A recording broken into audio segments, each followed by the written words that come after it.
Tuhan kami yang penuh kasih, sementara kami mempelajari firman Tuhan, bukakanlah hati dan pikiran kami melalui pimpinan Roh Kudus Tuhan, sehingga kebenaran itu terang di dalam hidup kami. Dalam nama Yesus kami sudah berdoa. Amin. Shalom dan puji Tuhan atas kebaikan Tuhan kepada setiap kita, sehingga pada pagi ini kita boleh bersama-sama mendengarkan renungan pagi kita yang bertajuk melayani itu berisiko tetapi mulia. Apakah Anda rela mau melayani Tuhan? Firman Tuhan di dalam Filipi 1 ayat 29 mengatakan, sebab kepada kamu dikaruniakan bukan saja untuk percaya kepada Kristus, melainkan juga untuk menderita untuk Dia. Bacaan hari ini saya ambil di dalam buku Filipi 1 ayat 27 hingga 30. Ini merupakan salah satu kandungan surat Paulus kepada jemaat di Filipi. Apa inti perkabaran Paulus ini? Kita mulai dengan sebuah ilustrasi mengenai seorang sukarelawan yang bernama Olisha Zhukovska di Ukraina. Pengalamannya menjadi sukarelawan bukanlah tidak berisiko, terlebih di kala bencana atau di tengah kerusuhan. Niat mulia hendak membantu sesama harus diikuti dengan keberanian dan keikhlasan. Itulah yang dialami oleh Olisha ini ketika menolong korban kerusuhan demonstrasi di Kiev, Ukraina pada tahun 2014. Sementara menjadi sukarelawan, dia sendiri malah tertembak oleh penembak misteri.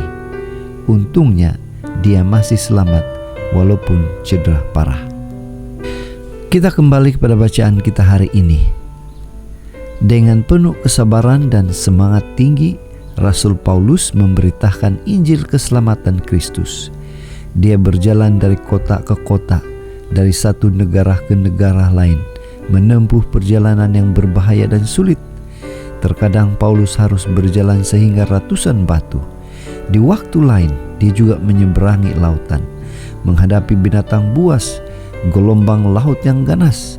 Seringkali juga dia harus menghadapi fitnah, keji yang berujung pada aniaya dan hukuman penjara daripada para penentang Injil Kristus. Namun, kesulitan demi kesulitan itu tidak melemahkan semangatnya untuk memenangkan jiwa-jiwa bagi Kristus.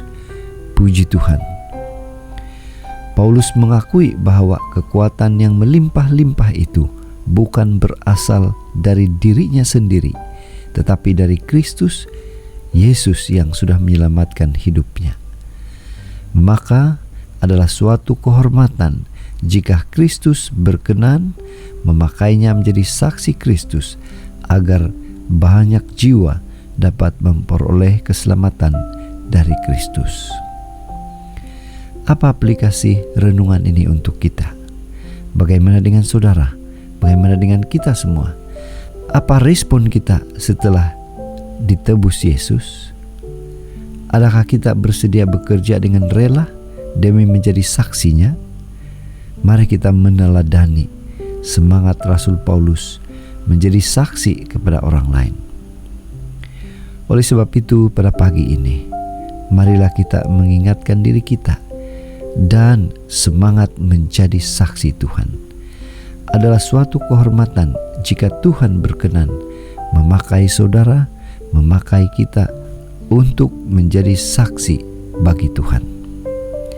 Inilah doa dan harapan kita. Marilah kita bersyukur dan berterima kasih karena Tuhan masih memberikan peluang atau kesempatan kepada kita untuk menjadi saksinya.